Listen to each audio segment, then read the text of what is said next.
के ऊपर हमारी चर्चा चल रही है, जिसमें कल हमने ये देखा था कि मैं उन वर्धमान को नमस्कार करता हूँ जिन्होंने समस्त कर्म कालिमा अपनी आत्मा से दूर कर दी है, अलग कर दी है, और जिन्होंने आलोक सहित तीनों लोकों को एक साथ जिनके ज्ञान में झलकते हैं, ऐसे वर्धमान को मैं नमस्कार करता हूं। कहा गया था, कल भी हमने चर्चा की थी, कि इस ग्रंथ को जो लिखने वाले हैं वो हैं आचार्य समंत भद्र स्वामी। और समंत भद्र स्वामी के लिए कहा जाता है कि ये कलिकाल सर्वज्ञ हैं, अर्थात इस काल में सर्वज्ञ की सिद्धि करने वाले हैं। और उन्होंने वही लक्षण इस श्लोक में भी अर्थात मंगलाचरण में भी कहा कि कैसे वर्धमान है। तो उन्होंने लिखा, पूरी लाइन जो दूसरी लाइन है ना, उस दूसरी पूरी की पूरी लाइन सर्वज्ञता को प्रतिपादित करने वाली लाइन है। यदि हमसे कोई पूछे कि जैन दर्शन का आपका आधारभूत स्तंभ क्या है, किसके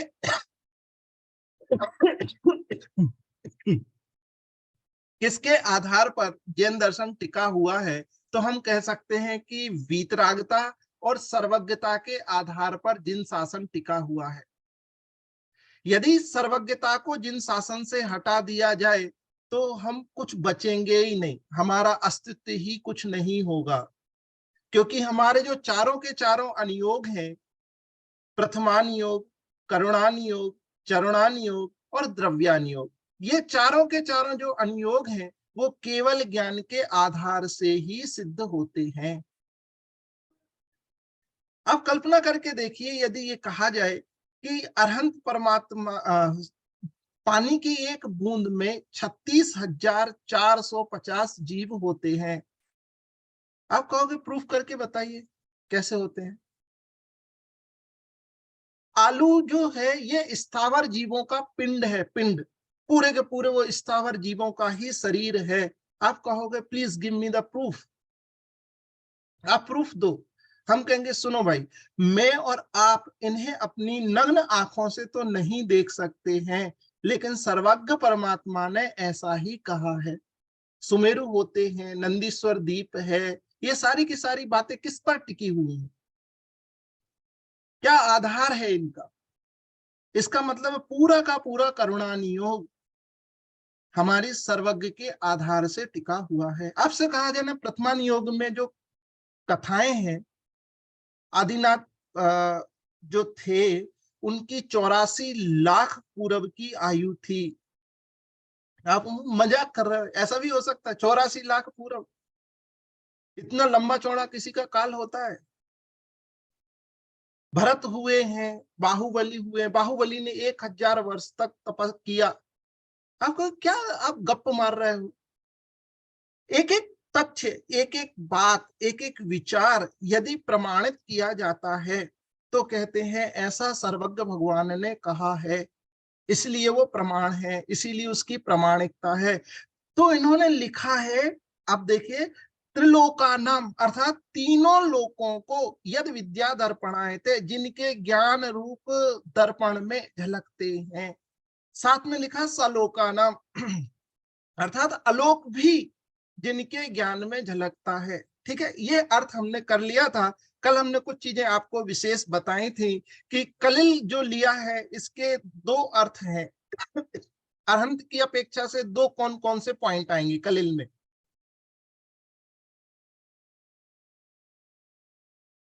आप अनम्यूट करोगे तो पता लगेगा ना मुझे। कलिल में कौन से कर्म लिए थे, याद है किसी को? हाँ, आस्था बोलो।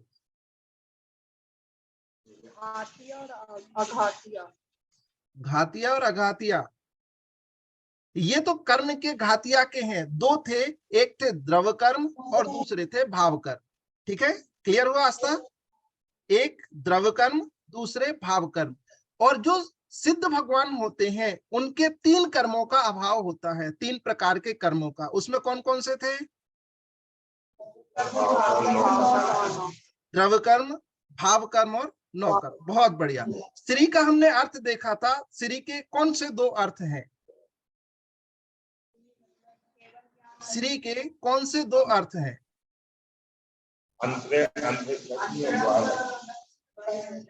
बहुत बढ़िया, अंतरंग लक्ष्मी और बहिरंग लक्ष्मी। अंतरंग लक्ष्मी 4 प्रकार की हमने देखी थी, ठीक है ना। अंतरंग लक्ष्मी 4 प्रकार की थी, जिसमें से हमने देखा था अनंत दर्शन, अनंत ज्ञान, अनंत सुख और अनंत वीर, ये अंतरंग लक्ष्मी है। और बहिरंग लक्ष्मी जो है वो 42 प्रकार के जो अरहंत के गुण होते हैं उनको बहिरंग लक्ष्मी में काउंट किया है, ठीक है ना। क्लियर इतना आस्था? ठीक है। तो यहाँ पर 13वें गुण स्थान में आने पर जीव के पूर्ण वीतरागता हो जाती है, अर्थात 12वें गुण स्थान के अंतिम समय में पूर्ण वीतरागता आ जाती है। और 13वें गुण स्थान में पहुंचते ही सर्वज्ञता प्रकट हो जाती है, अर्थात जिनकी हम चर्चा कर रहे हैं वो वर्धमान, वीतरागी हैं और सर्वज्ञ हैं। अच्छा, एक बात बताइए, वीतरागी कहने का और सर्वज्ञ कहने का क्या प्रयोजन है? वीतरागी सर्वज्ञ का तो समझ में आया कि जो जो वो देखा है वही वही कहा है, ना ज्यादा कहा है ना कम कहा है, जैसा वस्तु का स्वभाव होता है उतना ही कहा है ना। तो सर्वज्ञता। वीतरागता कहने का क्या औचित्य है? सब सर्व कर्मों का अभाव हो गया है, ऐसा कहने का क्या मतलब? हाँ आस्था?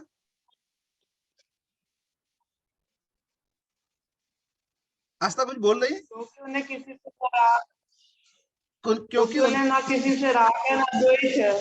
हाँ, यदि आप बड़ा वाला नारियल चढ़ाओ ना आस्था, तो भी भगवान आपके प्रसन्न नहीं होंगे, और छोटी सी बादाम चढ़ाओ तो भी भगवान प्रसन्न नहीं होंगे, एक लौंग चढ़ाओ तो भी प्रसन्न नहीं होंगे। तो बोलते ये तो सारा का सारा काम हमारा व्यर्थ हो गया, हमारे भगवान तो हम पे प्रसन्न ही नहीं होते हैं। तो कहते हैं एक सबसे अच्छा गुण ये भी है, जो प्रसन्न नहीं होते ना वो गुस्सा भी नहीं होते। यदि प्रसन्न होने के बाद आपका हमारे अनंत परमात्मा कुछ हित कर देते, तो जिस दिन गुस्सा हो जाते उस दिन अहित करना भी चालू कर देते। तो आप उनको अच्छे से मानते हैं तो भी आपको अब वो हित नहीं करेंगे, और आप उन्हें बिल्कुल भी नहीं मानते हो तो भी वो आपका अहित नहीं करेंगे, ठीक है। तो हित और अहित अपने भावों से, अपने परिणामों से होता है, ठीक है, समझना। वरना आपको जब हमारा हित और अहित इनसे नहीं होता है तो हम फिर भगवान को क्यों माने, हम भगवान की पूजा क्यों करें, हम उनकी लिखी हुई कही हुई पुस्तकों को क्यों पढ़ें? ठीक है ना, समझ में आया। तो वो सब हमारे परिणाम जैसे होते हैं, उन परिणामों के हिसाब से हमें फल लगता है, ठीक है।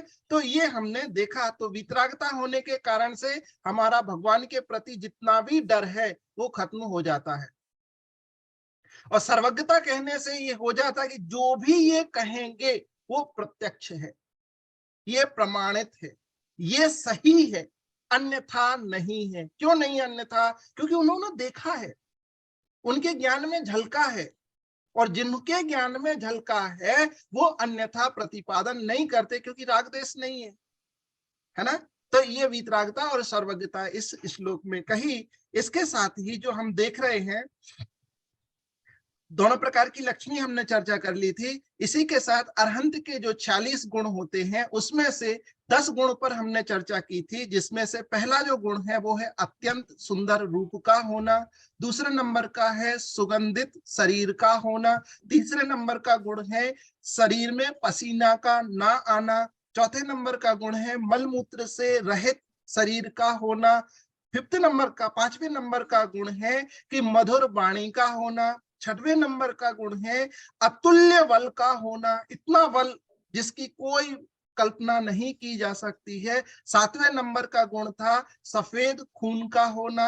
आठवें नंबर का गुण है कि शरीर में 1008 शुभ लक्षण चिन्हों का होना। 9वें नंबर का है समचतुर संस्थान का होना, और 10वें नंबर का जो गुण है उसका नाम दिया है वज्र वृषभ नाराज सहनन का होना, ठीक है।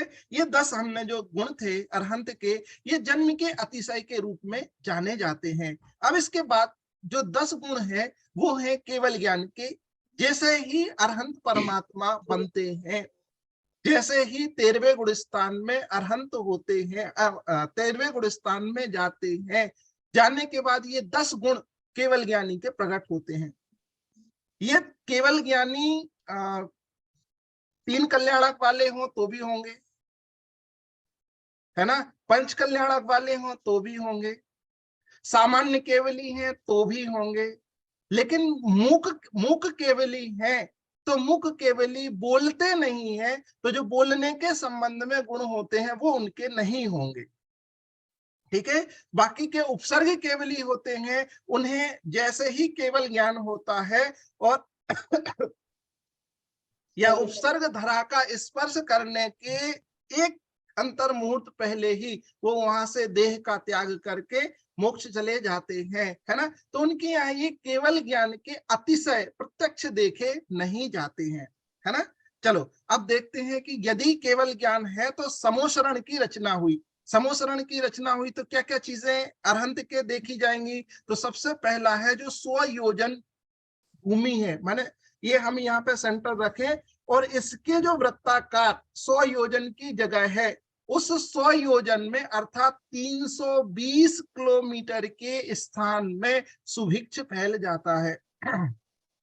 किसी को कोई प्रॉब्लम नहीं होती, ना किसी को खाने की समस्या है, ना रहने की समस्या है, ना उठने की समस्या, ना बैठने की समस्या, ना व्यवहारगत समस्या, ना घर में कलुषता है। ऐसा बिल्कुल सुभिक्ष फैल जाता है कि सब अपने अपने हिसाब से परिणमन करते हैं और सभी जीवों को शारीरिक, मानसिक और प्राकृतिक तीनों प्रकार की शांति होती है। फिर से कौन कौन सी? शारीरिक, माने शारीरिक विकलता नहीं होती है, शारीरिक समस्याएं नहीं होती हैं, मानसिक मतलब टेंशन नहीं होती है, डिप्रेशन नहीं होता है।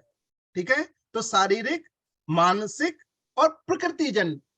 जब जब अरहंत परमात्मा का समोसरण चलता है, केवल ज्ञानी का समोसरण चलता है, उस समय कोरोना जैसे बीमारियां नहीं होती, प्लेग नहीं होता, महामारियां नहीं होती, जिससे क्या कहें प्राण घात हो सके, ऐसी कोई भी बीमारी 320 किलोमीटर के अंदर प्रवेश नहीं करती है। सोचो कितना गजब का अतिशय होता होगा। केवल ज्ञान हुआ और केवल ज्ञान होने के बाद 320 किलोमीटर की एरिया के सारे जीव एकदम सुख से रहने लगे, एकदम चैन के साथ रहने लगे, आनंद के साथ रहने लगे। तो ऐसा परिणाम आता है, और भाई हम ऐसे किस कारण से हो गए? बोले ना, देखो वो अरहंत परमात्मा का, देखो वो जैनों के भगवान है ना, वो उपदेश देने आ रहे हैं, इसलिए ये सारा का सारा उपक्रम हो रहा है। तो लोग महिमावंत होते हैं। कई लोग तो ऐसे भी माने पढ़ने में आया है कि इन अतिशयों को देखकर ही सम्यक दृष्टि हो जाती। केवल मनुष्य नहीं, मनुष्य तो कम, मनुष्यों से संख्यात गुने अधिक त्रियंच सम्यक दृष्टि हो जाते। समझ में आया? माने ये अतिशय, बाह्य अतिशय केवल दिखाने के लिए नहीं है, ये बाह्य अतिशय, बाह्य वैभव को देखकर भी संख्याते जीव, सैकड़ों की तादाद में जीव सम्यक दर्शन को प्राप्त कर लेते, आत्मानुभूति को प्राप्त कर लेते हैं। ठीक है, तो ये पहले नंबर का अतिशय केवल ज्ञान का है कि 100 योजन की जो धरा है, इस धरा में सुभिक्ष फैल जाता है ना। दूसरे नंबर का है कि केवल ज्ञान के बाद वो जमीन पर नहीं चलते हैं, है ना। आपने पढ़ा होगा 37वें नंबर का श्लोक है रत्न कर, इसमें भक्तांबर जी स्तोत्र में, उन्निद्र हैम नव पंकज पुण्य कांति परियोल्लसन नख मयूख शिखा विरामौ पादौ पदानि यत्र जिनेन्द्र धत्ता परिकल्पयन्ति देवः पद्मानि तत्त परिकल्पयन्ति, कि वो पद्मों की रचना, पद्म माने कमल की रचना हो जाती है, स्वर्ण कमल की रचना। और जो इस तरीके से वो डायरेक्ट जमीन में पैर नहीं रखते, या तो समोसरण में बैठते हैं तो जमीन से 500 धनुष ऊपर जो कमल की रचना होती है, उस कमल से भी 4 अंगुल ऊपर वो आसन अधर में विराजमान होते हैं। और यदि विहार होता है है ना। तो विहार होता है तो कमल क्या देव 32 कमलों की रचना करते हैं और ऐसे कमल उनके सामने आते हैं और उस पर पैर रखते, अर्थात जमीन में पैर नहीं रखते। तो इसमें बोलते ना, इसमें बड़ी बात क्या है ना आस्था, इसमें बड़ी बात क्या है? कहते सुनो, लोक में उसे महान माना जाता है जो कहते हैं जो जिनके पैर ही जमीन में नहीं रखते। यदि कोई व्यक्ति हो ना पानी में चल के दिखा दे, हम ताली हो, वाह वाह वाह। आपको पता है वहां के वो जो आए हैं ना उनके महाराज, ये पानी के ऊपर चल जाते हैं। गजब है भाई। अपन सब लोग मिलके देखने चले जाते हैं, गजब गजब। क्या है पानी पे चलना? कहते आप इसको बड़ा मानते हो ना, आप इसको महान मानते हो ना, तो हमारे भगवान भी पैर रखते ही नहीं जमीन पे, अधर में ही होते हैं। आपने सुना अंतरिक्ष पारसनाथ लोग क्यों जाते हैं? क्योंकि वहां जो पारसनाथ भगवान की प्रतिमा है ना वो अधर में है।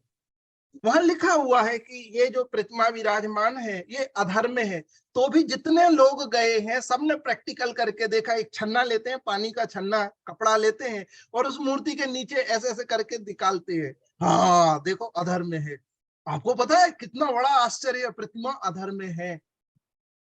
गजब है भाई। तो लगता महिमा आती है लोगों को देखकर, जो सामान्य जीव हैं उनको यदि अधर की बात होती है ना, जमीन से ऊपर की बात होती है तो महिमा आती है। तो कहते हैं चिंता मत करो, एक महिमा का कारण ये भी है कि जो केवल ज्ञानी है वो अधर में रहते हैं, जमीन पर पैर नहीं लगाते हैं, आकाश में चलते हैं। है ना। देखो यहाँ पर आचार्य ने जब अतिशय की बात कर रहे हैं ना, तो केवल ज्ञान अतिशय में ये बताया है कि आकाश में चलना एक दिव्यता का प्रतीक है ना। और इसी में जब देवागम स्तोत्र आचार्य समंतभद्र स्वामी ने लिखा तो उसमें लिखते हैं कि मान लो महावीर भगवान खुद आके समंतभद्र स्वामी से कह रहे हैं कि समंतभद्र तू अब मुझे नमस्कार कर, क्योंकि मैं महावीर भगवान हूं और तुम मेरी स्तुति करने वाले हो। तो उन्होंने श्लोक लिखा पहला और उसमें लिखते हैं देवागम नमो यानम चामरादि विभूतिया माया विश्वपि दृश्यन्ते नातस्तो असिनो महान। कि देवागम नभो यानम, कि आपके यहाँ देवों का आगमन होता है इसलिए भगवान महावीर महान है। आपका गमन आकाश में होता है इसलिए भगवान महावीर महान है। तो पता है समंतभद्र स्वामी ने दूसरी लाइन में उत्तर क्या दिया? तो लिखते हैं माया विश्वपि दृश्यन्ते, कि जो मायावी लोग होते हैं ना, मायावी जो हमें छलने के लिए आए हैं, जो कपटी हैं, वो भी कहते हैं ऐसी माया कर लेते हैं। उनके यहाँ भी ये चीजें होती हैं, लोगों को प्रभावित करने के लिए ये लोग भी कर लेते कि हम देवी देवता को पास में बुलाते हैं, जा भाई हमारा जो देव है ना ये जाता है और तुम्हारी समस्या का सॉल्यूशन करके लाता है, मैं यहीं बैठे बैठे आपके बारे में बता सकता हूँ आप क्या सोच रहे हो। तो लोग आश्चर्य हो कैसे हो सकता है, कहते ये तो मायावियों के भी पाया जाता है, नातस्तो असिनो महान, इसलिए आप इस कारण से हमारे लिए महान नहीं हो। ठीक है, पर कहते होते हैं सामान्य लोग प्रभावित होते हैं, सामान्य लोग इस विभूति को देखकर आश्चर्य करते हैं और इसके कारण से प्रभावना होती है। और यही प्रभावना का निमित्त है कि केवल ज्ञान होने के बाद जो अरहंत परमात्मा है इनका पैर जमीन पर नहीं आता है। ठीक है, तीसरे नंबर का जो गुण है वो है समोसरण में विराजमान होना। तो जो समोसरण की रचना चतुर्मुखी होती है, हम सबने सुना हुआ है समोसरण के बारे में कि जब अरहंत परमात्मा बैठते हैं समोसरण में तो उनका मुख चारों ओर दिखाई देता है ना। समोसरण में तीनों गति के जीव जाते हैं और अपना आत्म कल्याण करते हैं।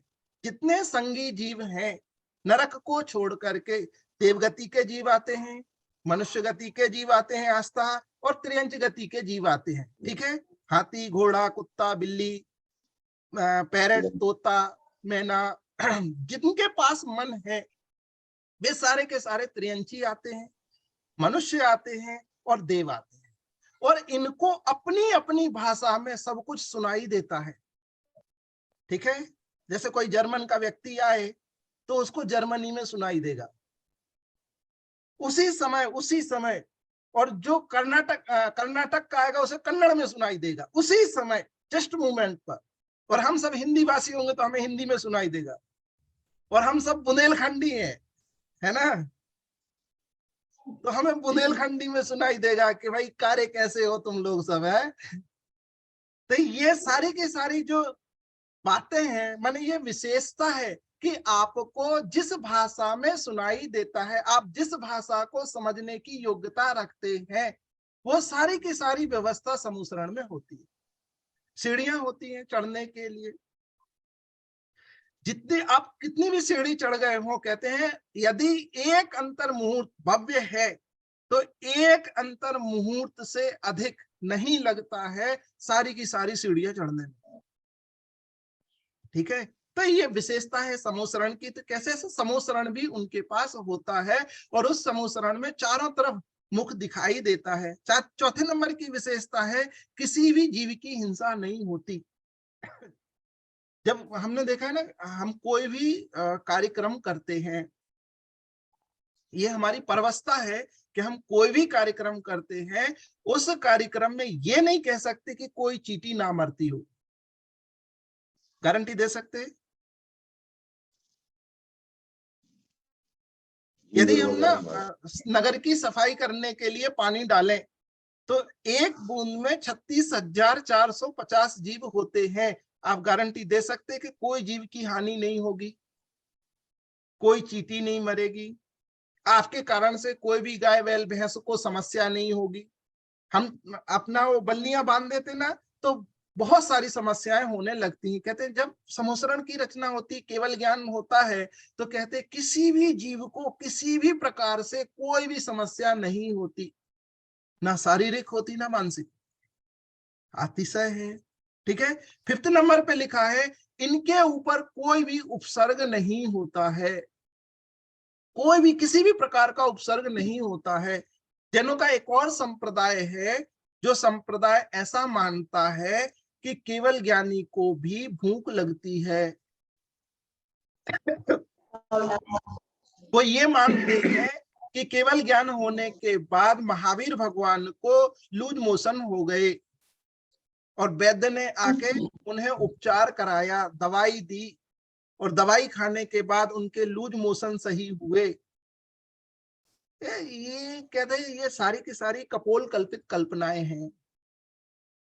क्योंकि यदि आप मानते हो कि लूज मोशन हो रहे हैं, है ना, हम स्वीकार करते हैं, ठीक है, तो पहले ही हमने जब लिखा था कि जो कर्म कलंक है, द्रव्य कर्म और भाव कर्म, दोनों कर्मों का अभाव हुआ है ना, द्रव्य कर्म का और भाव कर्म।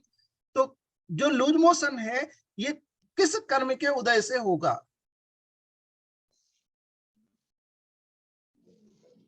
साता वेदनी से कि असाता वेदनी से? असाता वेदनी से ना, असाता वेदनी से। और असाता वेदनी अघाती कर्म का भेद है।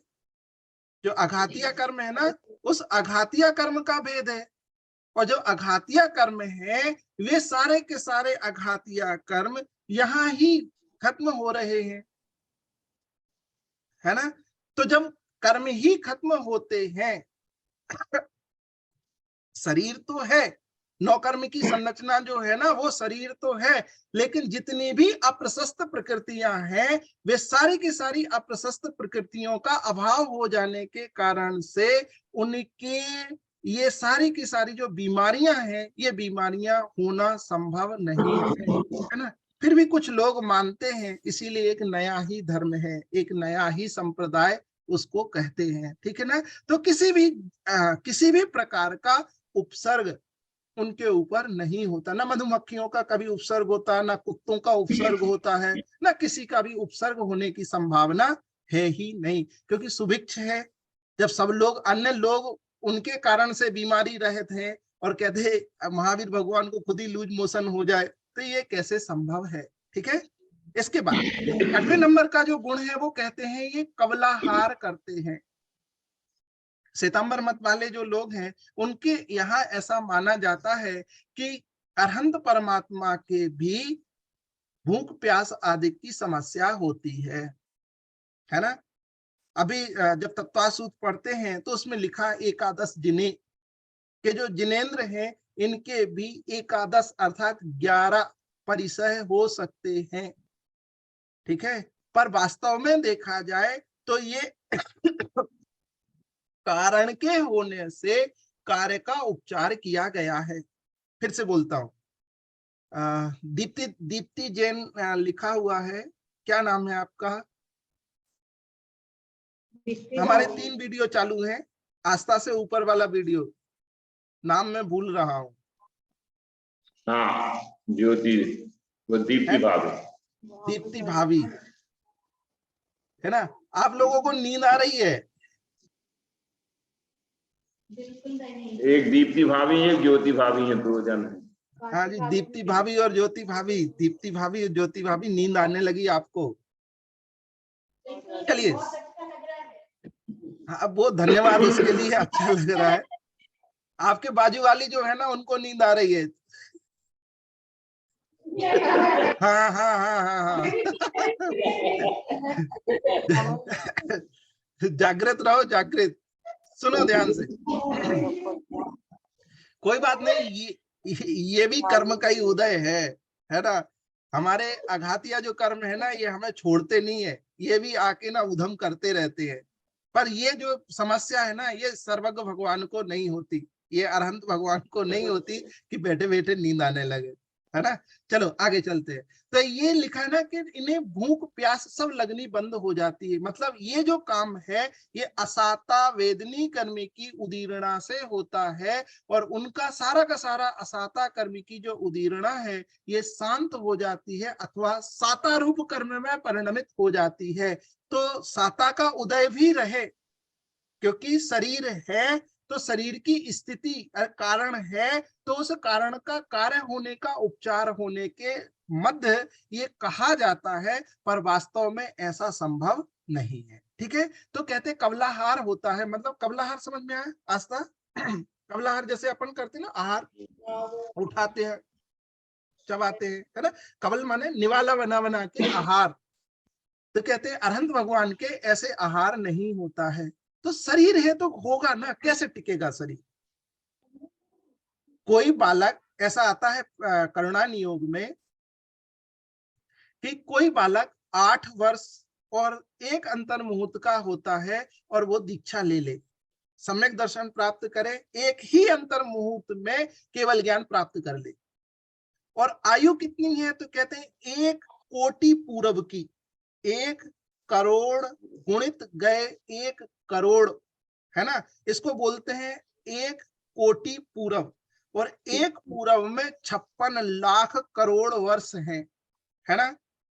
दीप्ति भाभी कंफर्म करना है ना, 1 पूरब में इतने इतने इतने सारे वर्ष। अब दीक्षा कब ले ली? 8 वर्ष और 1 अंतर मुहूर्त में। केवल ज्ञान कितने में प्राप्त कर लिया? नेक्स्ट जो अंतर मुहूर्त था ना उससे जुड़ा हुआ, उस माने 8 वर्ष और 2 अंतर मुहूर्त का बालक है, और उसने केवल ज्ञान प्राप्त करने की योग्यता ग्रहण करके केवल ज्ञान प्राप्त कर लिया, है ना। अब इतने लंबे काल तक शरीर की स्थिति कैसे रहेगी? तो कहते हैं आहार तो चाहिए, शरीर है तो आहार चाहिए, है ना। आस्था कुछ तो चाहिए साहब, दाना पानी। जैसे हम रात में नहीं खाते, है ना, अनाज नहीं खाते तो फल फूल खा लेते हैं, है ना। फल फूल नहीं खाते हैं तो ड्राई फ्रूट्स खा लेते हैं, ड्राई फ्रूट्स नहीं खाते हैं तो दूध पी लेते हैं, आस्था उकाली पी लेते हैं, थोड़ी ज्यादा पी लेते हैं 1 लोटा भर के, है ना। तो ऐसा कुछ अरहंत भी करते होंगे। कहते हैं उनके भी जो आहार वर्गणाएं हैं, मतलब जिससे शरीर की स्थिति बनती है, जिससे शरीर की स्थिति टिकती है, वो जो आहार वर्गणाएं हैं उन आहार वर्गणाओं का सहज ग्रहण शरीर को होता है, वो खाके ग्रहण करने की आवश्यकता नहीं होती है। क्लियर हुआ? तो जैसे हम आहार ग्रहण करते हैं, ऐसा आहार केवल ज्ञानियों के नहीं होता है। समझ गए? चलो, तो ये ऐसे संख्यों वर्षों तक केवली की अवस्था बनी रह सकती है। और जितना भी लंबा उनका, जैसे मान लो ऋषभ देव थे, तो ऋषभ देव का 500 धनुष का शरीर था, थोड़ा बहुत कम अधिक, है ना? तो इतने बड़ा शरीर, और वो सारा का सारा इतने लंबे काल तक भी टिका रह सकता है आहार वर्गणा के जोर से। तो आहार करने की आवश्यकता नहीं होती है। नेक्स्ट 7th नंबर का पॉइंट है, इसमें लिखा है कि उनके समस्त विद्याओं के स्वामी होते हैं। जितनी भी विद्याएं हैं, है ना, चाहे वो विद्या मति ज्ञान की हो, चाहे वो विद्या श्रुत ज्ञान की हो, चाहे वो विद्या अवधि ज्ञान की हो, चाहे वो विद्या मन पर्याय ज्ञान की हो, है ना, जो रिद्धियां हैं, रिद्धियां अणिमा महिमा लघिमा आदि जो रिद्धियां हैं, ये 64 की 64 रिद्धियां केवल ज्ञानी को प्रकट हो जाती हैं। केवल ज्ञान सहित 64वीं रिद्धि केवल ज्ञान है, वो सारी की सारी रिद्धियां उन केवल ज्ञानी को प्रकट हो जाती हैं। अब इसके बाहर कुछ भी नहीं है, इसके बाहर कोई भी चमत्कार नहीं बचता है। कहते हुए सारी की सारी रिद्धियां, विद्याएं जितनी भी हैं, सारी की सारी विद्याएं केवल ज्ञानी को प्रकट हो जाती हैं, है ना। 8वें नंबर पे है, अब इनके नाखून और सिर के बाल का बढ़ना बंद हो जाता है। माने अब फिर नाखून, यदि नाखून बढ़ेंगे, सिर के बाल बढ़ेंगे, तो फिर नाई की आवश्यकता पड़ेगी काटने के लिए, है ना। तो कहते हैं ये सिस्टम ही नहीं है, वो जितने हैं बस उसी अवस्था में पहुंच जाते हैं। तो बाल होते होंगे, बाल होते होंगे ना आस्था सिर के? हाँ होते हैं। कितने होते हैं? जितने बढ़ गए हों, क्योंकि दीक्षा लेने के काल कितना है, दीक्षा लेने और केवल ज्ञान का काल कितना है, तो उसके आधार से सिरोरूह जिसे कहते हैं, सिरोरूह, वो बाल हो सकते हैं। पर यदि मुनि अवस्था में है तो केशलुंच कर लेते हैं, है ना। फिर जैसे भी उनके बाल रह जाते जिस अवस्था में, उसी अवस्था में 14वें गुणस्थान के अंतिम समय तक वही अवस्था में